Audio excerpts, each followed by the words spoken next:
Alright guys, welcome back to F1 News. It's race week in Miami with big reports today emerging that not only are Mercedes planning contact with Max Verstappen after this weekend, but also now with Adrian Newey, seemingly confirming that Newey has certainly not made his mind up where his next venture might potentially be. And Mercedes, they want to be the team to secure his services. Jos Verstappen, Max's father, also says, sure, Red Bull currently have a great car, but they need to look for 2026 and beyond. And that is where Adrian Newey most certainly comes into the picture. Very much intrigued your thoughts in the comments below. Hit the like button if you enjoy. Subscribe if you're new as always, I would greatly appreciate it. As I say, it's time to go back to Miami. Could be Logan Sargent's final race. Seems doubtful to me, but there were rumours the other day that possibly if Logan Sargent, well, fails to deliver again, and Williams and Mercedes very much so push to get Kimi Antonelli in the car, there might be a world where they can get some sort of FIA super license exemption by the time they turn up in Imola. Still seems rather unlikely, but to be fair, today Antonelli was doing some testing in the W13, so it seems only a matter of time that Antonelli is going to get a drive in Formula 1. The question is when and where. Ferrari also continuing to tease their blue livery for this upcoming weekend. We know they've got some sort of blue inspired livery. This is the colour of the wheel rims here, so yeah, we'll see whether that, well, whether this blue or this blue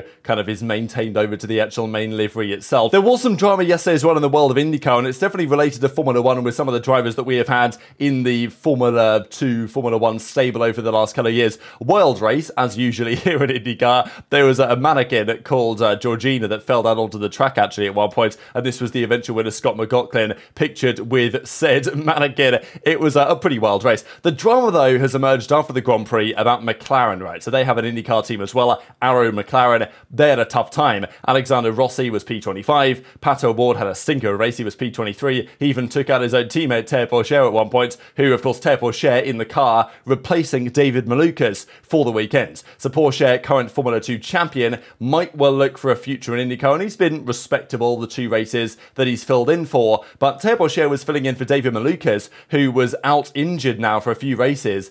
And it's caused a lot of controversy today, this, in the motorsport world, on whether McLaren should have approached this in the way that they have done, because Malukas, by missing Barber, has now missed 4 races. There's a clause in his deal with McLaren that says if he misses 4 races, they can terminate his contract, you know, no necessity to buy out his contract or anything like that. They can just get rid of him.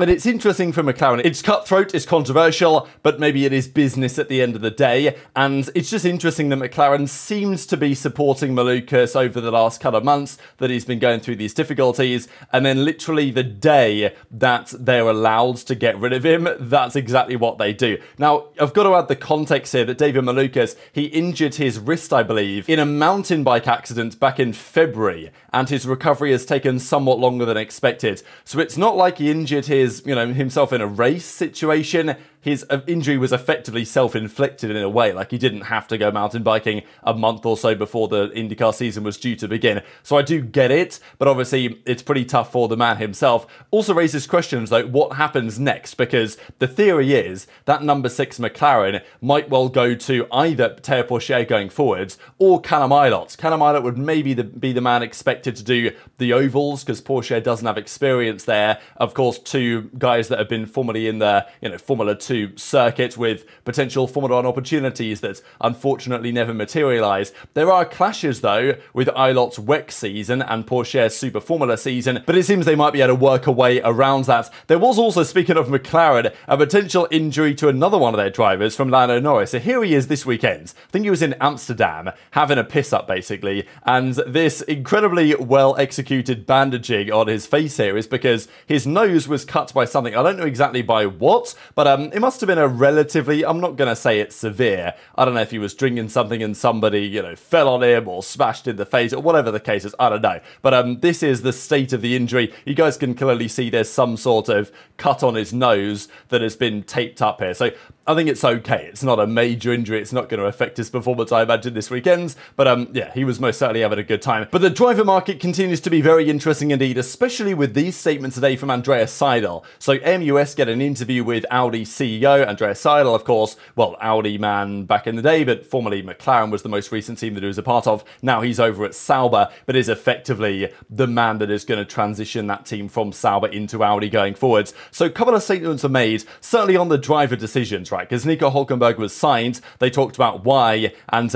exactly what the development was there. That's why Nico was the top choice. There is no question that he is fast anyway. With his experience, with his teamwork and his great technical understanding, he has what we need. There was then questions on Helmut Marko saying that Red Bull cannot compete with Audi's offer. What is the truth in that? So you've got to understand that there is always politics to be played here. Neither party is not necessarily going to tell the truth of the circumstance, but Seidel says, our approach is clearly not to motivate drivers or other employees to come to us with vast sums of money. So kind of saying that, look, we're not giving Sainz a lucrative deal. Maybe that lucrative deal went to Hülkenberg, who knows? We basically have the financial resources of a top team, but we really think about how we use every franc or euro sensibly and efficiently. We want to attract people who want to be part of this journey and accompany Audi's entry into Formula 1. So, he says it makes sense to have at least one pilot with experience because we have to tackle many challenges at once. So it could be 2 experienced drivers or 1 with experience and a strong rookie. We are continuing to hold talks here, monitoring the market and, of course, the performance of both Zhou and Valtteri. So very interesting statement, really, not making it clear at all that Sainz is an absolute nailed-on target. I think if Sainz wants to go, they will probably still take him, and who knows what the truth really is behind the scenes on what offer might potentially exist. But of course, they also have to weigh up their own internal drivers, Zhou Guanyu and Valtteri Bottas. Bottas, I think, has done a pretty damn good job so far this season with respect to the absolutely tragic performance of their pit crew. Well, maybe it's not even the pit crew. It's a mechanical problem they're dealing with. Maybe I can't blame the pit crew, but, whatever. It ain't great. And with Sainz potentially on the way in, with the fact that Zhou has not been at Bottas's level, but he does have lots of interest from the Chinese market, a market that is important to Audi, there may be some consideration in play there. So Bottas has to say, well, he's got to consider his future possibly elsewhere. And there's been discussions as well that maybe conversations with Williams are underway, which might make some sense. It does depend what happens with Antonelli. You've also got to understand that Albon might not be at that team for too much longer. There are rumours that if chaos ensues at Red Bull, they will try and get Albon back into that car for 2026 or at some point in the near term. So that would leave Williams needing a driver. They're obviously going to get rid of Sargent. I think there's no way that doesn't happen. And if Toto Wolff says to James Vowles, hey, we want you to take Antonelli for 12 months, 24 months, whatever, they probably do that, to be honest. But if Antonelli goes straight to Mercedes, which is plausible as well, then that would leave a seat open at Williams, which isn't, an insanely attractive seat, but it certainly is a seat worth thinking about. So that's the rumour that maybe Bottas back to Williams could be a possibility in the near term. And I was just mentioning there Kimi Antonelli. Here he is actually today in Imola testing out the W13. So this is the W13, which actually looks kind of nice, I'm not going to lie, with this livery with the no side pods. But it is the W15 livery on the W13. But, the fact of the matter is, Kimi Antonelli is getting lots of testing time right now in the W12 not long ago, now the W13 as well. So that will continue, and clearly the intention is to get him into a Formula 1 car at some point. McLaren, they have upgrades this weekend, as do multiple teams this weekend for Miami. Many will just wait until Imola for some of the big stuff, especially because Miami, it's another sprint weekend. But many teams think, especially Mercedes, we can't afford to wait any longer. If the parts are ready, we're going to chuck them on the car. That's what McLaren are going to do as well. Andrea Stella says their upgrade here is not going to be as significant as last year's one. You guys remember that major package they turned up with on Norris's car in Austria? That absolutely changed the trajectory of their season. They say it's not going to be as good as that, but it is going to be significant to hopefully become more efficient in their load, which means high top speeds for the same downforce level on the rear wings and stuff, and improve the operating window of the car, which they got right in China, but have not got right basically anywhere else, at least perfectly so far. And even De Kester says Norris is okay after the minor accident that we saw. So that should be fine for Lando. And McLaren are expecting a notable step forward from their upgrade this weekend. Mercedes also have an upgrade package ready, but as it's discussed here in the article, there is no guarantee that what they do is actually going to be working right. And I think this is the general fear at Mercedes, and even their engineers have said it. They don't have the simulator correlation that they would like to see, so whatever they bring to the car is a bit of a coin toss as to whether it's actually going to work or not. Allison has said that the real intention here will probably be to improve the balance, but also to boost the quali pace, because it's very tight in qualifying as it has been for a long time. You know, the margins now for the last couple of years have been very minimal. Just a small improvement in that can make a big difference. It's like in Japan, right, when Hamilton was really on point in quali and the car was good and Hamilton was happy with it, but he still ended up like 7th, right? Because, you know, 5-6 tenths off pole was way down the order, given the strength of many of these cars in quali. So that's what Allison says, that you know, our challenge is to make sure we don't replay China, and just a bit of unlocking performance in their qualifying pace could make a major difference. But yeah, I've said this for years now, it's difficult to have any confidence that Mercedes know what they're doing, but we'll see if these upgrades actually work and deliver some performance. You know, I think the classic story here would be that Mercedes bring the upgrades, they seem to work, they're doing well on practice or whatever, then they turn up to the race and it doesn't deliver, or they go to next weekend in Imola and all of a sudden they're back to square one, right? That would be the Mercedes classic over the last few years, but it's not something that Mercedes can afford to do, especially if they want to actually attract Max Verstappen to the team. That is obviously the intention. Toto Wolff is making no two ways about it, that he wants Max in the team either next year or potentially the year after, and he's going to do whatever it takes to potentially make this happen, even if that includes trying to get Adrian Newey. That feels unlikely. The general discussion in the media has been that if Newey is going to go anywhere after his Red Bull stint, which seems inevitable that his stint at Red Bull will come to an end over the reporting over the last couple of days, but if Newey's going to go anywhere, the main theory is Ferrari make the most sense, Aston Martin not far behind because they can offer a lot, but Mercedes surely would be in the conversation. There would be questions on how that would work, right, with James Allison over there, but nonetheless, if Newey is a target, you're obviously going to talk to him, especially if you've got big resources and also big things to prove. Mercedes have been on an absolute downward spiral. They need some revitalization. And look, they might be looking at Ferrari. Toto might be looking at Ferrari and thinking, damn, they won their last championship in 2008. They've been there or thereabouts, Ferrari, for the last decade and a half, coming on 2 decades, but they've not achieved the heights they had back then, certainly in the Schumacher days. So I'm sure Toto is looking at the history of Formula One and saying, well, we need something to be able to revitalize our outfit in the same way that Ferrari tried when they signed Vettel, and the kind of implications of that. Ferrari are always, you know, a very political entity behind the scenes, and maybe Vasseur is managing that better than, let's say,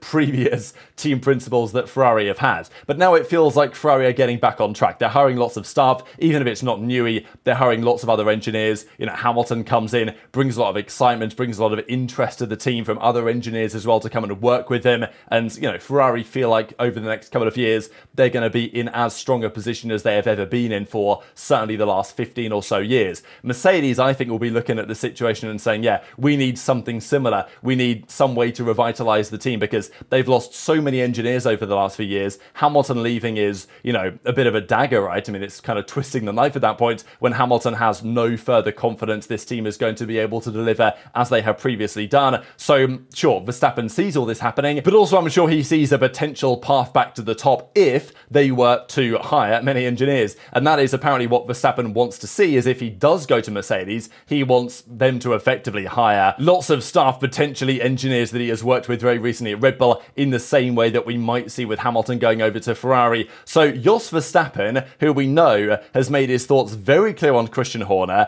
clearly the Verstappen camp, at least led by Jos, is anti-Horner, as is seemingly Helmut Marko. That situation internally is, you know, not going to cool down, and it seems to have resulted in the Newey departure that is currently being rumoured. Jos doesn't say anything on the Newey thing and says, well, I don't know anything about that, I don't really want to comment, but he does comment on the Mercedes interest in Max, which of course is evident, and as Jos says, I think everyone wants him, but I think Max is in a good place at the moment. He has a fast car, but we also have to look further to 2026, so we are just letting everything happen as it is at the moment. Effectively what he means is just letting things play out, and then, you know, we'll make the decisions in due course. Obviously when he says we, implies that it's not, it is Max's decision what he does. But obviously Jos has been heavily involved in his career, and the decision that Max makes will be somewhat inspired by what Jos's opinion is of the situation. And we know what Jos Verstappen thinks about Christian Horner, so there is that at least to consider. And Jos making it quite evident, really,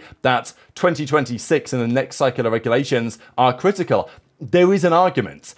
Sure, if you stay at Red Bull with Max next year, you're almost certainly going to win next year's championship as well and be a 5-time champion going into 2026. But is there an argument to say that if Red Bull, their engine program, that maybe they're losing engineers or whatever going into the new cycle, they're not looking as strong? Is it better to join another team now and potentially get a couple of wins next year, but not win the championship, and then fight for, more championships after that in a better situation if they don't believe that Red Bull is going to be a particularly strong threat come 27, 28, 26 as well? And I do think that if Mercedes were just a bit better this year, this probably wouldn't have already happened, but it would have been far closer to happening. But Max isn't an idiot, obviously. Like, he sees the regression at Mercedes just as we do from the outside looking in. And this is why, in addition to talking to Max after Miami, the plan is to talk to Newey as well. Motorsport Italia, again, Italian press, but we'll go through it. Adrian Newey has been approached by Mercedes, which seems pretty obvious, but Mercedes have not really been in the picture so much. When the rumours have emerged over the last several months about Newey leaving Red Bull, which now seems to be happening, the discussion was Ferrari, Aston Martin, not really Mercedes in the conversation. But now all of a sudden, the rumour has it he's going to have a conversation, and this seems to be happening after Miami. Very clear that obviously he wants to acquire Verstappen, given the Red Bull tensions, and getting Newey in would be the perfect way to do so. Like, if Toto Wolff can actually sign Newey, that would go that would double, triple, 10x his chances of getting Max, you know what I mean? So it's obviously worth a discussion. And reports emerging that even the Aston Martin aggressive strategy of offering Newey, $100 million or whatever over 4 years and offering him whatever he wants, Mercedes might take an even more aggressive approach. And this is the rumour that Mercedes, given their circumstances, are effectively willing to do whatever it takes financially to get them back to the top. That includes giving Max a €150 million a year deal. That includes giving him an ambassador contract. That includes bringing in Helmut Marko. Like, whatever it takes to get Max, Mercedes are willing to do that.